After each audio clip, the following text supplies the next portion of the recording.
এই জন্য বাংলাদেশ জামাত ইসলামী তার প্রতিষ্ঠার লক্ষ্য থেকে সৎ দক্ষ দেশপ্রেমিক খোদাভীরু নেতৃত্ব তৈরি করার জন্য কর্মসূচি হাতে নিয়ে কাজ করে যাচ্ছে। দীর্ঘ 54 বছরে আমরা বাংলাদেশ একটা মুহূর্ত পেয়েছি, স্বাধীনতা অর্জন করেছিলাম, কিন্তু এখানে স্বাধীনতার যে প্রকৃত স্বাদ 54 বছরের মানুষের ঘরে ঘরে আমরা পৌঁছাতে পারি। দুর্ভাগ্যজনক বড় সত্য, আমরা বারবার দুর্নীতিতে চ্যাম্পিয়ন হয়েছি। আমরা আমাদের স্বাধীনতার সার্বভৌমত্বকে আমাদের রাজনৈতিক দলগুলো প্রতিবেশী রাষ্ট্রের হাতে তুলে দেওয়ার জন্য চেষ্টা করেছে বারবার।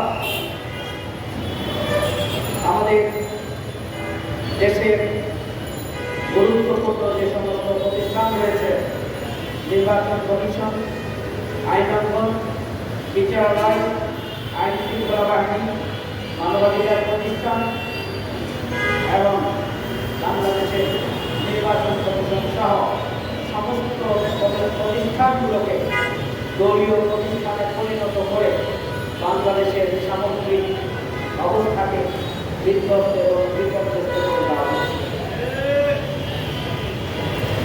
আইন শৃঙ্খলা বাহিনীকে ফ্যাসিস্ট অপশক্তি দলীয় বাহিনী হিসাবে তারা ব্যবহার করেছিল। বিরোধী রাজনৈতিক দলগুলোকে পিটিয়ে মাঠছাড়া করার জন্য নির্যাতন নিপীড়ন চালিয়ে তাদেরকে রাজনীতি থেকে নিশ্চিত রাখার জন্য রাজপথে আন্দোলন কর্মসূচি থেকে তাদেরকে নিশ্চিত রাখার জন্য তারা একের পর এক এই ফ্যাসিস্ট অপশক্তি রাষ্ট্রীয় কাজে লাগিয়েছে। কিন্তু তারা চেয়েছিল 41 সাল পর্যন্ত ক্ষমতায় থাকতে। 41 সাল পর্যন্ত ক্ষমতায় থাকার জন্য পুরো রাষ্ট্রের শক্তিকে তারা কাজে লাগিয়েছিল এবং আওয়ামী লীগের হেলমেট বাহিনী, সন্ত্রাসী বাহিনীকে সশস্ত্রভাবে মাঠে নামিয়ে জনগণের আন্দোলনকে তারা দমনের জন্য শক্তি নিয়োগ করেছিল। কিন্তু আপনারা জানেন যে 5ই আগস্টের গণঅভ্যুত্থান, এই গণঅভ্যুত্থানের মধ্য দিয়ে এই ফ্যাসিস্ট অপশক্তি দেশ ছাড়তে বাধ্য হয়েছে। একটা নতুন বাংলাদেশ আমরা পেয়েছি। হাজারো রক্তের বিনিময়ে, হাজার হাজার মানুষের জীবনের বিনিময়ে, অর্ধলক্ষাধিক মানুষের আহত এবং বন্ধুত্বকরণের বিনিময়ে যে নতুন বাংলাদেশ পেয়েছি, দুর্ভাগ্যজনক সেই নতুন বাংলাদেশকেও বিপদগামী করার জন্য এদেশের কোনো রাজনৈতিক দল ষড়যন্ত্রমূলক কার্যক্রম পরিচালনা করেছে।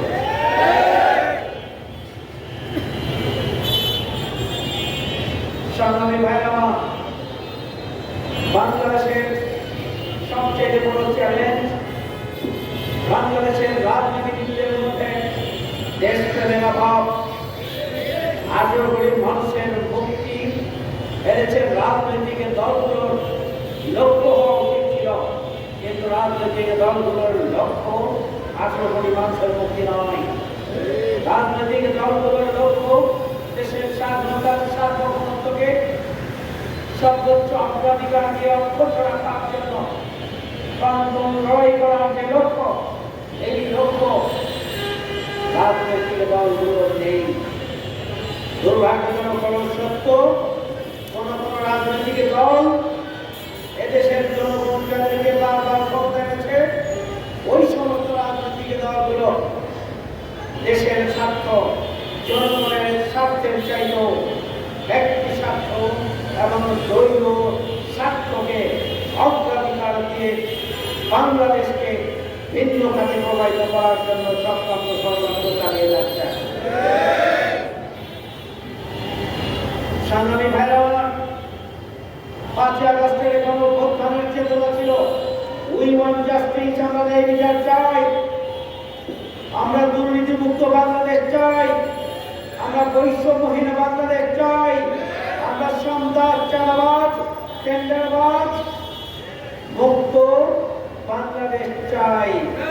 আমরা স্বাধীন সার্বভৌম বাংলাদেশ চাই। দিল্লি না ঢাকা, এই স্লোগানের মধ্য দিয়ে সেই কথাতেই তারা জনগণকে জানিয়ে দিয়েছিল।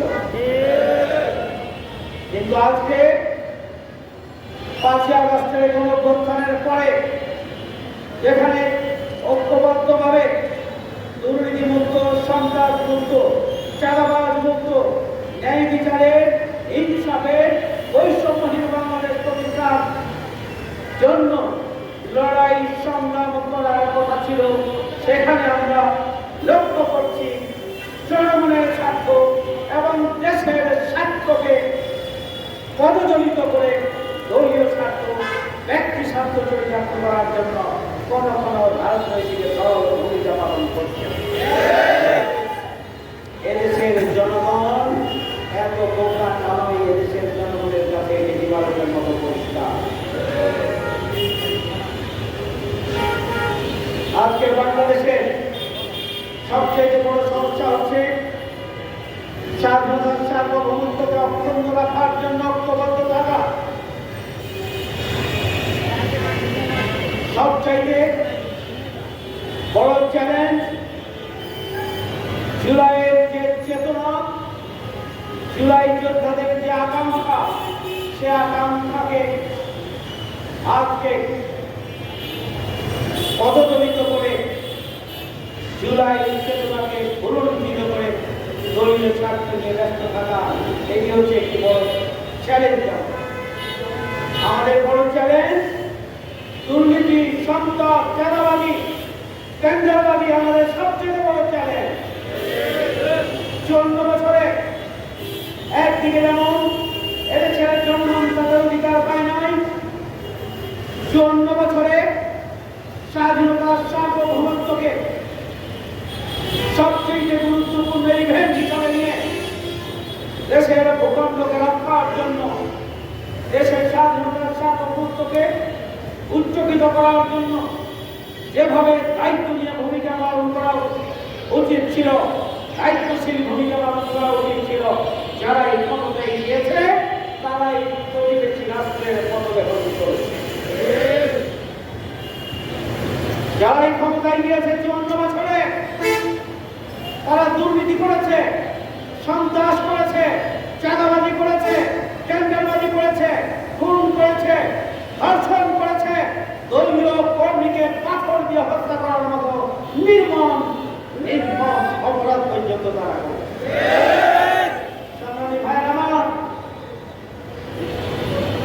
আমাদের এটি একটি বড় চ্যালেঞ্জ। 5ই আগস্টের গণঅভ্যুত্থানের যে চেতনা, সেই চেতনাকে আমাদেরকে ধারণ করতে হবে।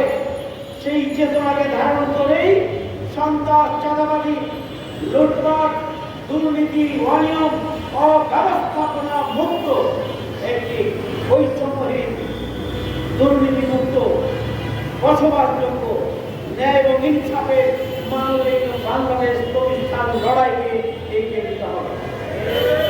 প্রিয় ভাইরা, আজকে রাজনৈতিক দলগুলোর মধ্যে যে সংস্কার প্রয়োজন, রাজনৈতিক দলগুলোর যেভাবে গণতান্ত্রিক চর্চা প্রয়োজন, দেশের স্বার্থকে অগ্রাধিকার দেওয়া প্রয়োজন, জনগণের স্বার্থকে অগ্রাধিকার দেওয়া প্রয়োজন, রাজনৈতিক দলগুলো যারা বারবার ক্ষমতায় এসেছে তারা এই ধরনের কোন ইতিবাচক কার্যক্রমে স্বাক্ষর রাখতে পারেনি। যার জন্য আজকে জনগণ ঐক্যবদ্ধ হয়েছে। বাংলাদেশের বিভিন্ন কর্নার থেকে যত জরিপ হচ্ছে, যত সার্ভে হচ্ছে, এই সার্ভেগুলোতে যত দিন যাচ্ছে তত দিন উত্তরোত্তর জামাত ইসলামের প্রতি এদেশের ছাত্র সমাজ, যুব সমাজ, তরুণ সমাজ, এদেশের নারী সমাজ, শিক্ষিত সমাজ এবং তৃণমূলের মানুষের জনসমর্থন বৃদ্ধি পাচ্ছে। আলহামদুলিল্লাহ, জামাত ইসলামের প্রতি উত্তরোত্তর বৃদ্ধি পাচ্ছে। জামাত ইসলামী তার প্রতিষ্ঠার থেকে সব দক্ষ দেশপ্রেমিক, খোদা খোদাবিহীন নেতৃত্ব তৈরি করছে, যারা দুর্নীতি স্পর্শ করবে না, যারা সন্ত্রাস করবে না, যারা চাঁদাবাজি করবে না, যারা আল্লাহর ভয়ে থেকে সন্ত্রস্ত হয়ে মানুষের অধিকার নিয়ে ছিনিমিনি খেলবে না, যারা দেশের স্বার্থকে, জনগণের স্বার্থকে যারা অগ্রাধিকার দেবে, এই ধরনের দেশপ্রেমিক সৎ, দক্ষ এবং খোদাবিহীন নেতৃত্ব তৈরি করার বাংলাদেশ তৈরি করতে লক্ষ লক্ষ নেতা কর্মী তৈরি হয়েছে।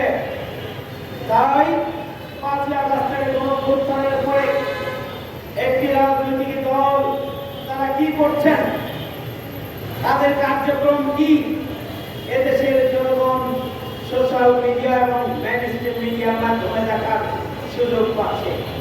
অন্যদিকে জামাত ইসলামী বাংলাদেশ কি করছে, জামাত ইসলামী বাংলাদেশ কি করতে চায়, সেগুলো জনগণের দেখার সুযোগ হচ্ছে। এই সুযোগ হচ্ছে না, জনগণের দেখার সুযোগ হচ্ছে। হাজারো প্রতিকূলতার মাঝেও জামাত ইসলামী বাংলাদেশ ব্যাপক ভিত্তিক সোশ্যাল ওয়েলফেয়ার কার্যক্রম পরিচালনা করে চলেছেন। দল মতের ঊর্ধ্বে উঠে যেখানে বিপর্যস্ত মানবতা, সেখানে সবার আগে আমিরে জামাত ছুটে গিয়েছেন, জামাত ইসলামী নেতা কর্মীরা ছুটে গিয়েছেন। আলহামদুলিল্লাহ, দল মত ধর্ম বর্ণের ঊর্ধ্বে উঠে আমরা মানুষের পাশে দাঁড়িয়ে বাংলাদেশ জামাত ইসলামীর শীর্ষ নেতৃবৃন্দ জীবন দিয়েছেন, কিন্তু মাথা নত করেন নেই, আপোষ করেন নাই। বাতিলের মঞ্চে গিয়েছেন, কিন্তু বাতিলের সাথে প্রতিবেশী রাষ্ট্রের কোন দালালদের সাথে তারা আপোষ করেননি। বাংলাদেশ জামাত ইসলামী নেতা কর্মীরা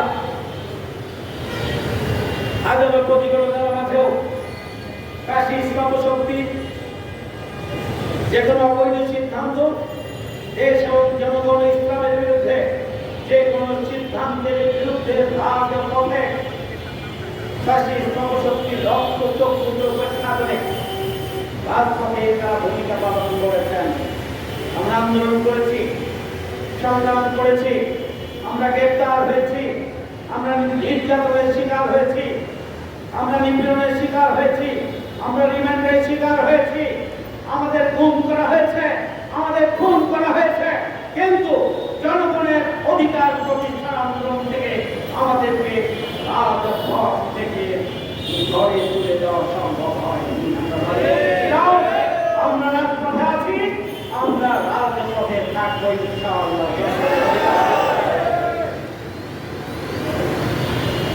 সংগ্রামী ভাই বন্ধুগণ, বাংলাদেশ জামাত ইসলামী হাজারো প্রতিকূলতার মাঝেও একটা মজলুম দল হিসাবে থাকার পরও আমাদের আন্দোলনের সমস্ত অফিসকে বন্ধ করে দেওয়া হয়েছিল, একটা ওয়ার্ড অফিস পর্যন্ত বন্ধ করে দেওয়া হয়েছিল, আমাদের রাস্তায় দাঁড়াতে দেওয়া হয়নি, মিটিং করতে দেওয়া হয়নি, মিছিল করতে দেওয়া হয়নি, স্বাভাবিকভাবে দলজন একসাথে দাঁড়ানোর সুযোগ দেওয়া হয়নি, সামাজিক সংস্থানগুলোতে তো আমাদেরকে গ্রেফতার করে নেওয়া হয়েছিল। এরপরও সরকারের ভুলে আর রক্ত চক্ষুকে উপেক্ষা করে আমরা রাজপথে ছিলাম। শুধু তাই নয়, আমরা বাংলাদেশ জামাত ইসলামী ভিন্ন স্টাইলে, ভিন্ন প্রক্রিয়ায় আমরা আমাদের সাংগঠনিক সামগ্রিক কার্যক্রম অব্যাহত রাখার মধ্য দিয়ে আমরা আমাদের লক্ষ লক্ষ সহযোগী বৃদ্ধি করেছি, সমর্থক শুভাকাঙ্ক্ষী বৃদ্ধি করেছি, আমরা লক্ষ লক্ষ কর্মী তৈরি করেছি, আমরা সংগঠনের কার্যক্রমকে ভিন্নভাবে আমরা গুছিয়ে নিয়ে রাজধানী সহ গোটা বাংলাদেশে জামাত ইসলামীকে একটা শক্তিশালী এবং আভ্যন্তরীণভাবে মজবুত একটা সংগঠনে পরিণত করার জন্য আমরা ভূমিকা পালন করেছি। হাজারো প্রতিকূলতার মাঝেও সৎ, দক্ষ, দেশপ্রেমিক, মানবিক এবং খোদাবিহীন নেতৃত্ব তৈরির কার্যক্রম জামাত ইসলামী কখনোই এই কার্যক্রম থেকে জামাত ইসলামীকে আলাদা করা যায়নি। জামাত ইসলামী তার কার্যক্রম অব্যাহত রেখেছে। যার কারণে এদেশের জনগণ, সকল শ্রেণী পেশার মানুষ পাঠিয়ে দিয়েছে। এদেশের জনগণ আগামী দিনে জামাত ইসলামীকে ক্ষমতায় দেখতে চায়। এদেশের জনগণ আগামী দিনে জামাত ইসলামের নেতৃত্বে আগামী দিনে নতুন বাংলাদেশ নির্মাণ করতে চায়। জনগণের পরিষ্কার বক্তব্য, তাদের বক্তব্য হচ্ছে আমরা আওয়ামী লীগ দেখেছি, বিএনপি দেখেছি, জাতীয় পার্টি দেখেছি, এইবার আমরা জামাত ইসলামীকে দেখতে চাই, দাঁড়িপাল্লাকে দেখতে চাই। তাহলে সকলের দেখা শেষ। আগামী দিনে ইসলামপন্থী দেশপ্রেমিকদের বাংলাদেশ এদেশের জনগণ পরিবর্তনের জন্য 5 আগস্টের গণঅভ্যুত্থান সংগঠিত করেছে। আবারও ভাবে কোন একটা দল ক্ষমতায় এসে দেশকে আবার পিছনের দিকে নিয়ে যাবেন, জুলাই চেতনার সাথে বিশ্বাসঘাতকতা করবেন, দুর্নীতি, সন্ত্রাস, চাঁদাবাজিতে আকন্ঠন নিমন্ত্রিত হয়ে বাংলাদেশকে অর্থনৈতিকভাবে পঙ্গু রাষ্ট্রে পরিণত করবেন, এমন কোন ভাবে কাউকে দেশের জনগণ ক্ষমতায় বসাতে চায় না। তারা চায় পরিবর্তন। এই পরিবর্তন প্রত্যাশী, পরিবর্তনের আকাঙ্ক্ষা নিয়ে যারা আছে বাংলাদেশের জনগণ অপেক্ষা করছেন পরিবর্তনের জন্য। তাদেরকে প্রয়োজন আগামী দিনে দাঁড়িপাল্লায় ভোট দিয়ে নীরব বিপ্লব তারা সাধন করবেন। বাংলাদেশে 54 বছর পরে বাংলাদেশ প্রকৃত অর্থে একটা নতুন একটা বাংলাদেশ পাবে, যেখানে তারা তাদের অধিকার বুঝিয়ে পাবে, যেখানে তারা শান্তিতে বসবাস করতে পারে, যেখানে তারা মানবিক ন্যায় ও ইনসাফের বাংলাদেশ পাবে, যেখানে একটা বসবাসযোগ্য নতুন বাংলাদেশ দেখার সুযোগ তাদের সুতরাং জনগণের যে আকাঙ্ক্ষা, জনগণের যে চাওয়া, সে আকাঙ্ক্ষা এবং চাওয়াকে সম্মান জানিয়ে জামাত ইসলামের কর্মী সমর্থক শুভাকাঙ্ক্ষী যারা রয়েছেন তাদেরকে ব্যাপকভাবে জনগণের কাছে যেতে হবে। আমাদের বিরুদ্ধে যে অপপ্রচার রয়েছে, পরিকল্পিতভাবে প্রতিদিন অপপ্রচার চালানো হচ্ছে। অপপ্রচারের জবাব দেওয়ার জন্য আমাদেরকে আমাদের চরিত্রকে গঠন করতে হবে, আমাদের চরিত্র এবং দুর্বল থেকে নিজেকে মুক্ত করতে হবে। জনগণের কাছে আদর্শ থেকে সৌন্দর্যের বাস্তব প্রতিচ্ছবি হিসাবে মানুষের কাছে উপস্থাপন করতে হবে। ব্যাপক ভিত্তিক সামাজিক কার্যক্রম পরিচালনা করতে হবে। প্রতিটি ঘরে ঘরে, প্রতিটি পরিবারের সদস্যদের কাছে বারবার আমাদেরকে ইসলামের আদর্শিক সৌন্দর্যকে পৌঁছে দিতে হবে। জামাত ইসলামের কর্মসূচি নিয়ে হাজির হতে হবে। আমাদের প্রার্থীকে জয়নাল আবেদিন ভাই একজন সৎ, দক্ষ, দেশপ্রেমিক, খোদাবিহীন, শক্তিশালী ব্যক্তিত্ব এবং নেতৃত্বের অধিকারী, তাকে জনগণের কাছে ব্যাপকভাবে পৌঁছে দিতে হবে। সেই জন্য আপনাদের সময়, শ্রম, অর্থ সম্পদ, মেধা, প্রতিভা সবকিছুকে ইনভেস্ট করে নতুন বাংলাদেশ বিনির্মাণের জন্য আপনাদের ব্যাপক ভিত্তিক কার্যক্রম পরিচালনা করতে হবে। ব্যাপক ভিত্তিক কার্যক্রমের জন্য আপনারা প্রস্তুত আছেন? নতুন বাংলাদেশ চাইতে হবে না। আমাদের বন্ধুরা রাজনৈতিক দল যারা আছেন তারা জামাতের বিরুদ্ধে অপপ্রচার চালাচ্ছেন। জামাতের প্রতি মানুষের ভালোবাসা এবং জামাতের যে উত্তরোত্তর অগ্রগতি তাতে স্তম্ভিত হয়ে জামাতের বিরুদ্ধে একের পর এক অপপ্রচার চালিয়ে যাওয়া হচ্ছে। ইসলামিক ছাত্র শিবিরের বিরুদ্ধে একের পর এক অপপ্রচার চালানো হচ্ছে। দুর্ভাগ্যজনক, আমরা বলা যায় দুই যুগ ধরে ফ্যাসিস্ট শক্তির আমরা আন্দোলন সংগ্রাম করে এসেছি। ভারতের পথে আমরা নিজেদের সর্বোচ্চ বিলিয়ে দিয়ে আমরা শক্তিকে মোকাবেলা করার জন্য রাজপথে আমরা আন্দোলন সংগ্রাম করেছি। কিন্তু আমাদের 24 বছরের সহযাত্রী যারা ছিলেন আজকে কোনো না জানার কারণে প্রতিনিয়ত আমাদের বিরুদ্ধে বিভ্রান্তিমূলক বক্তব্য দিয়ে যাচ্ছেন। আমরা জানি না, আপনারা শুনেছেন গতকালকে একটি রাজনৈতিক দল আমাদের বন্ধু সংগঠন, সেই বন্ধু সংগঠনের মহাসচিব বলেছেন জামায়াত ইসলামের পক্ষ থেকে ওই বন্ধু সংগঠনের কাছে 30টি আসন চাওয়া হয়েছিল। একটা হাস্যস্কর বক্তব্য তিনি দিয়েছেন।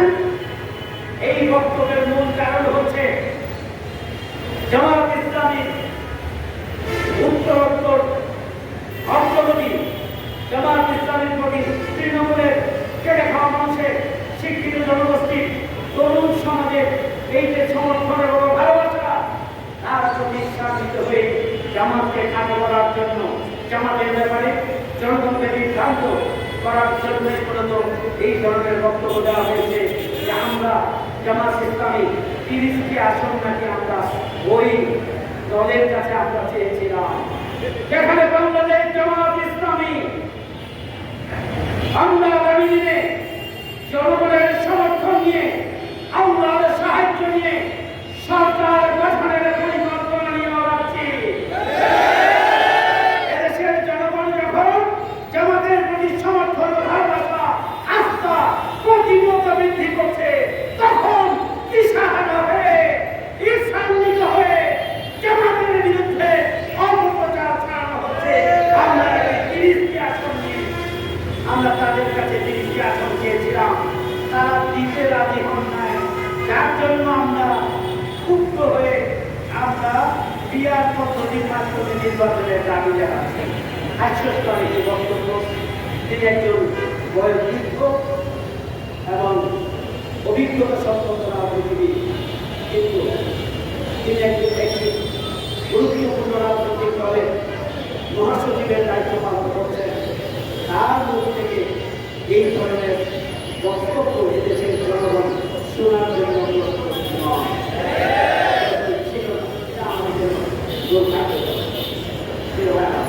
আমরা তার দীর্ঘদিন দেখুন প্রতিবাদ জানাচ্ছি।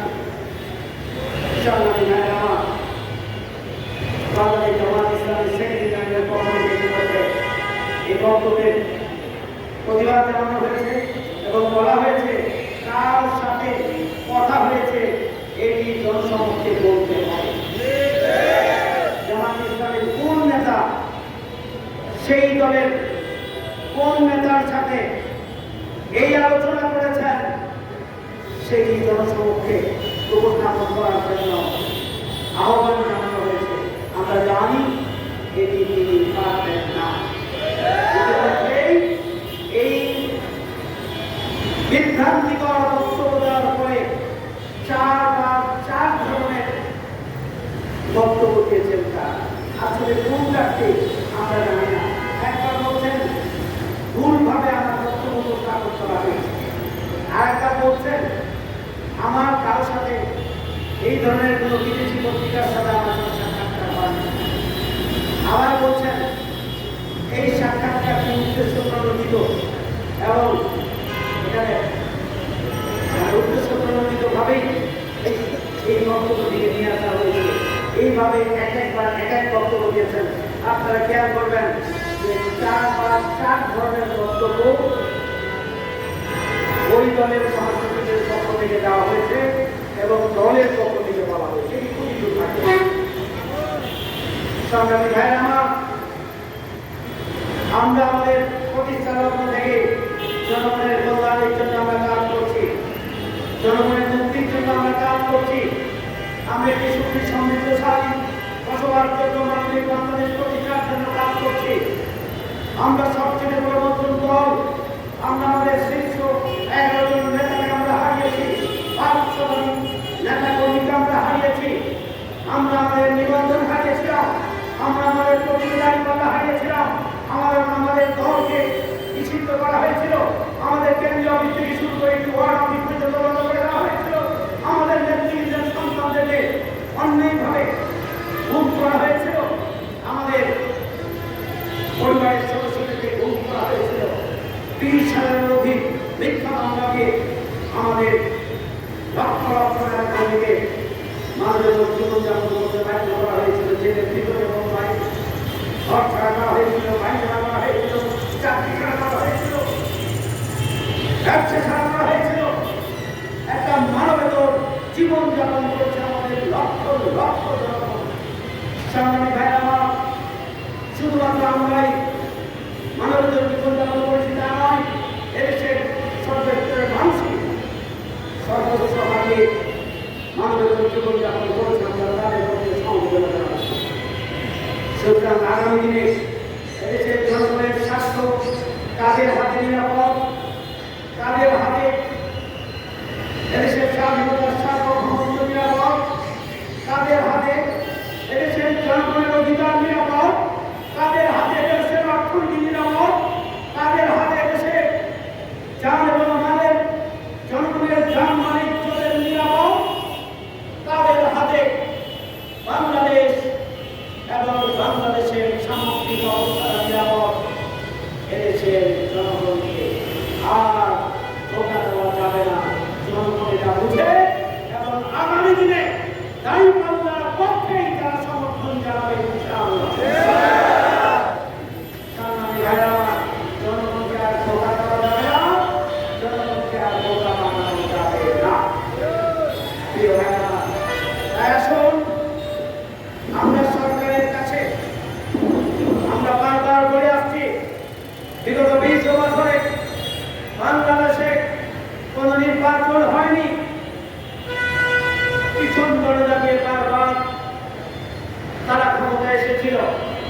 নতুন বাংলাদেশে দেশের জনগণ স্বস্তির সাথে শান্তির সাথে তারা নির্বাচনে ভোট দেওয়ার জন্য নিশ্চিত দেখতে চায়। এই জন্য প্রয়োজন level playing field. Bangladesh Jamaat ইসলামীর পক্ষ থেকে লেভেল প্লেইং ফিল্ড নিশ্চিত করার জন্য আমরা বারবার সরকারকে বলে আসছি, আইন শৃঙ্খলা বাহিনী এবং প্রশাসনের নিরপেক্ষ ভূমিকা আমরা বারবার দাবি জানিয়ে আসছি। পুলিশ, থানা এবং বিভিন্ন প্রশাসনের দপ্তরগুলো একটা রাজনৈতিক দলের অফিসে পরিণত হয়েছে। এখান থেকে এগুলোকে জনগণের অফিসে পরিণত করতে হবে, দলের অফিসে হলে চলবে না। আমরা বলছি আগামী দিনে গণতন্ত্রের যথাযথ মূল্যায়নের জন্য,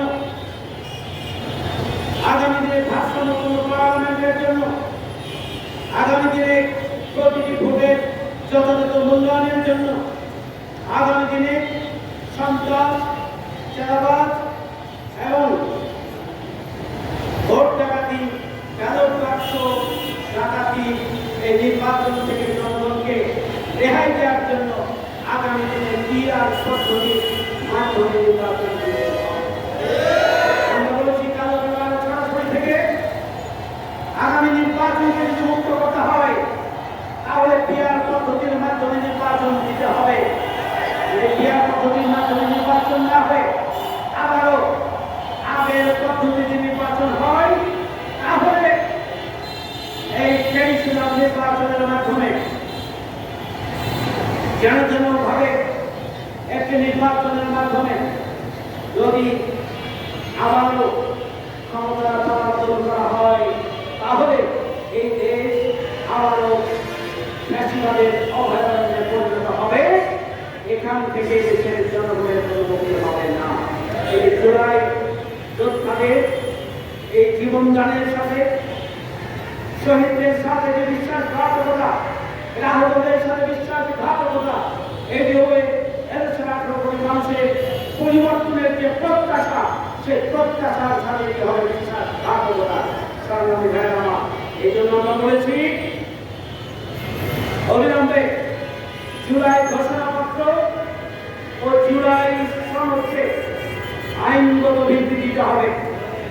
যদি বিচার না হয় যদি সংস্কার না হয়, রাষ্ট্র যদি সংবিধান সংশোধন না হয়, তাহলে আগামী দিনের নির্বাচন নতুন বাংলাদেশ নিতে পারবে না। জনগণের ভাগ্য পরিবর্তনের জন্য কোন ভূমিকা পালন করতে পারবে না। রাষ্ট্র আবার, আমি বারবার বলছি, রাষ্ট্র আবার পিছনের দিকে ফিরে যাবে। আর একটি ভিন্ন অঙ্গিকে চাষিবাদ আবার ফিরে আসবে। সংগ্রামী ভাইয়েরা আমার, এই জন্য আমরা বলেছি জুলাই ঘোষণাপত্র এবং জুলাই সনদের আইনগত সাংবিধানিক ভিত্তি দিতে হবে এবং সেই সাংবিধানিক ভিত্তি দেওয়ার পর এই জুলাই সনদের ভিত্তিতে আগামী দিনে জাতীয় সংসদ নির্বাচন অনুষ্ঠান করতে হবে। সংগ্রামী ভাইরা আমার, আমরা বলছি খুনিদের বিচার করতে হবে, পাশাপাশি খুনিদের দোষর যারা ছিল খুনিদেরকে এই পর্যায়ে খুনের অভয়ারণ্যে পরিণত করার জন্য যারা সমর্থন দিয়ে এসেছেন বছরের পর বছর এই ফ্যাসিস্ট অপশক্তিকে, সেই খুনিদের দোষরদের বিরুদ্ধে সরকারকে আইনগত পদক্ষেপ গ্রহণ করতে হবে। আমরা সেই 5 দফা দাবির লক্ষ্যে আমাদের আন্দোলন চলছে। একদিকে দাঁড়িপাল্লার পক্ষে গণজবাব তৈরির জন্য আমাদেরকে ভূমিকা পালন করতে হবে। জনগণের আশা আকাঙ্ক্ষাকে বাস্তবে পরিণত করার জন্য আমাদেরকে ব্যাপক পরিশ্রম করতে হবে, কষ্ট করতে হবে, মানুষের দ্বারে দ্বারে যেতে হবে। অন্যদিকে একই সাথে প্যারালালি আমরা আমাদের 5 দফা দাবির লক্ষ্যে দুর্বার গণআন্দোলনে রাজপথে আমরা ভূমিকা পালনের মধ্য দিয়ে আমরা আমাদের দাবি আদায় করে ছাড়বো ইনশাআল্লাহ। সে প্রত্যাশা ব্যক্ত করে আগামী দিনে ঢাকা 4 আসনের সকল শ্রেণী পেশার মানুষ যারা দেশপ্রেমে উজ্জীবিত, যারা দেশের উন্নয়ন চান, দেশের কল্যাণ চান, আগামী দিনের পরিবর্তনের প্রত্যাশী যারা, তারা আগামী দিনে দাঁড়িপাল্লার পক্ষে গণজবাব তৈরিতে আপনারা ভূমিকা পালন করবেন, সে প্রত্যাশা এবং আহ্বান জানিয়ে আমার বক্তব্য এখানে শেষ করছি।